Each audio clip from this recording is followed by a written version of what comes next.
Okay, I don't think this is gonna make us into any video, but it might be useful.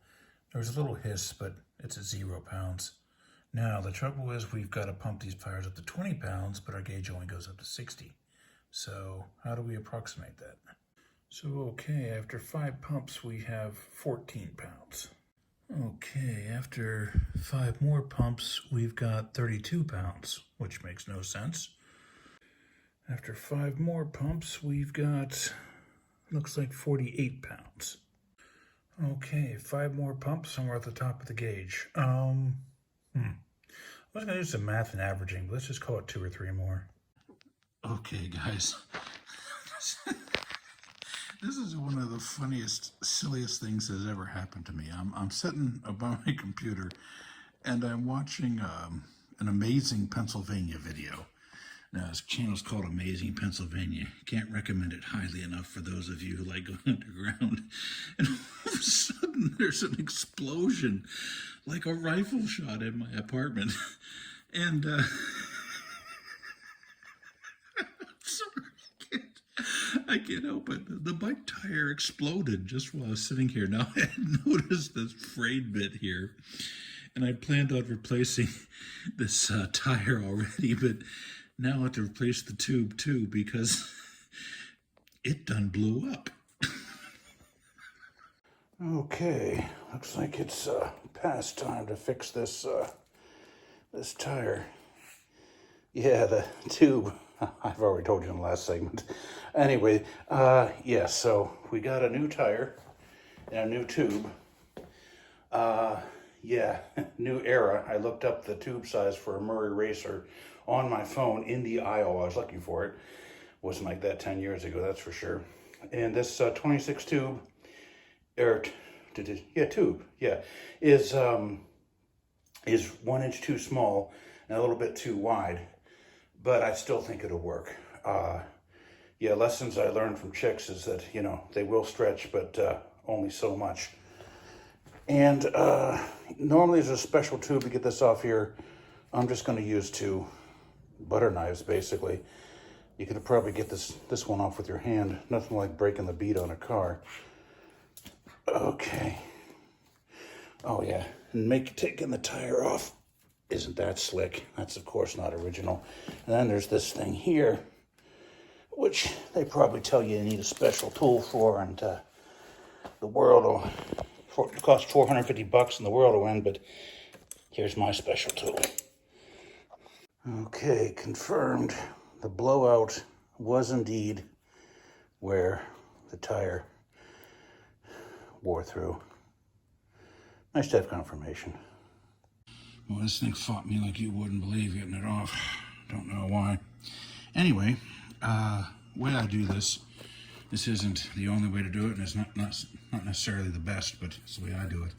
I get the wheel on all around in the groove. Okay, next I put in the tube, and I should have found this before I turned on the camera. Yep, right there. Okay.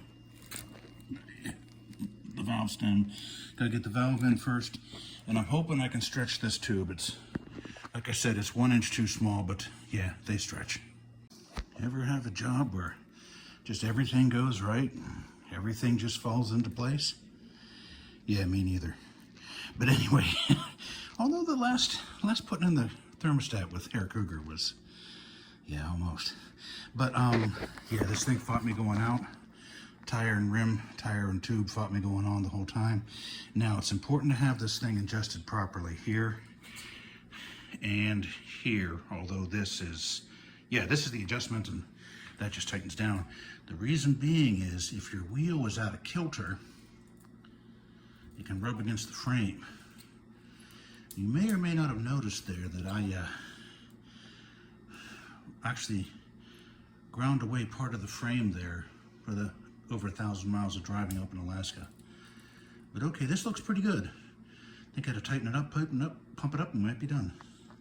Okay, got it pumped up. I think we're completely done with the job. Move the brake pad and got it spinning freely. Doesn't catch on the frame.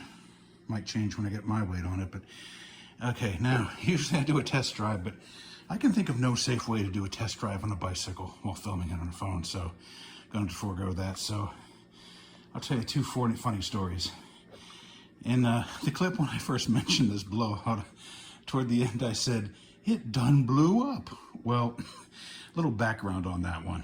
When I was a teenager at Susquehanna High School, we were in gym class, and suddenly there was this thunderous crash from the locker room.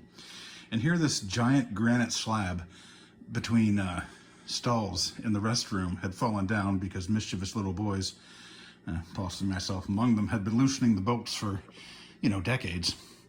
And this one kid looks at it and says, it done fell down. And to this day, that remains one of the funniest things I've ever heard. Now, the other story is, before I knew how the tire held the tube, and the tube would otherwise explode without it, which we've proven, just here, I pumped up a tube to see if it would work, and it blew up, and my Wolf Hybrid spontaneously jumped over the entire couch, over the back and everything, in terror. And although I feel bad about that, that is kind of hilarious.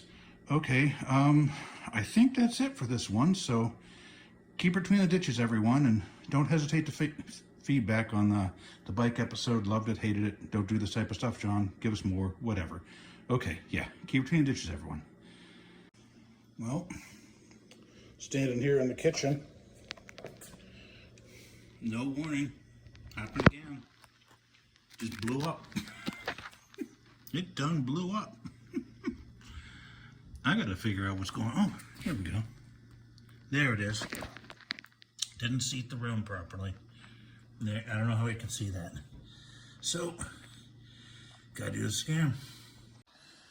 I'm not gonna film much of this. Basically, we're doing the same thing we did yesterday.